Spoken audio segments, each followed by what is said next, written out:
Okay, March 30th marks World Bipolar Day. It's also the birthday of Vincent van Gogh, who was posthumously diagnosed as having bipolar disorder.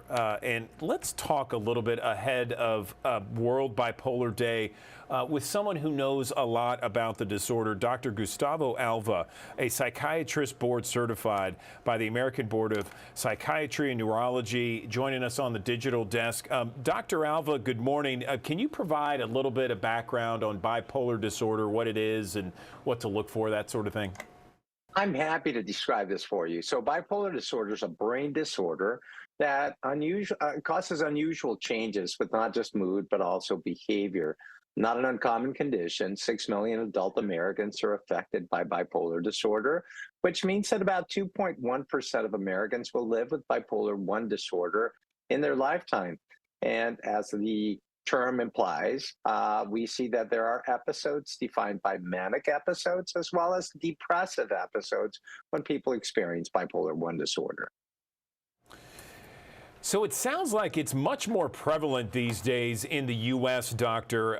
What are some signs and perhaps some symptoms of bipolar disorder? Well, some of the symptomatology goes along these lines. When people with bipolar 1 disorder are experiencing a manic episode, they might experience a lot of energy. They might not need to sleep as much. They might have a ton of racing thoughts that are ripping through their head, and they might act out with reckless behaviors that don't necessarily take into consideration the consequences that will ensue from certain acts. That then gets followed by a depressive episode in which people experience the opposite: low energy, social withdrawal. Obviously, this might lead towards feelings of isolation and being misunderstood. And that's where clinicians like myself might be able to help patients with bipolar 1 disorder stabilize so that they can, in turn, pursue their goals, careers, and relationships. How can patients be more empowered to manage this disorder? I mean, initially when someone was diagnosed with bipolar disorder many years ago, it was a pretty brutal diagnosis. But now there's much more treatment available, and I know that people know more about the disorder today than ever before.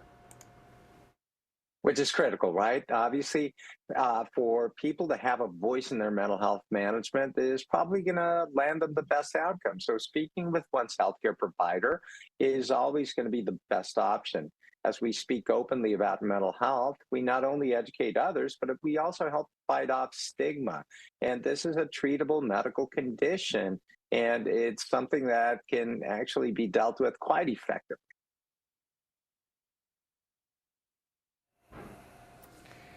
As a healthcare provider, doctor, how do you determine which treatment is best for those patients with bipolar disorder?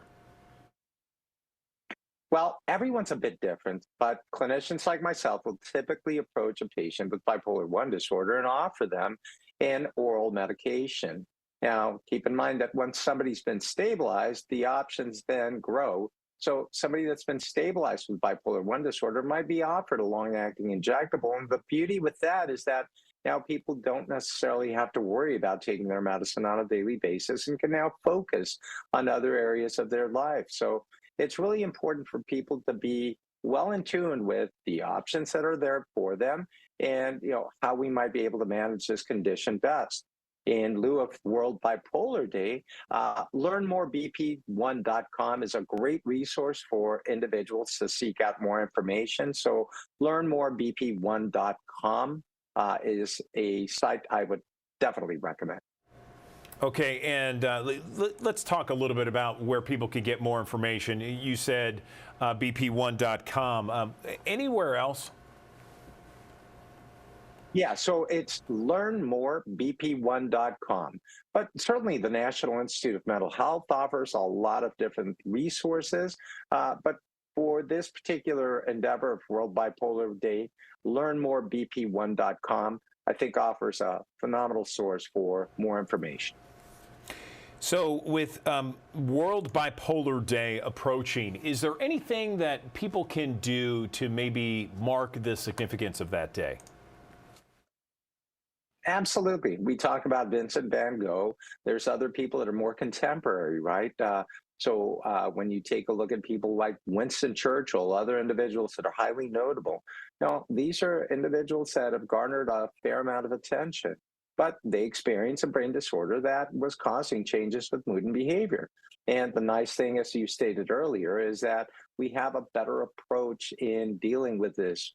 But the important thing is empowering individuals with appropriate education and helping fight stigma. No question about it. All right, Dr. Gustavo Alva, we really appreciate your time. Thanks for giving us this insight when it comes to bipolar disorder ahead of Bipolar Disorder Day. Thanks very much.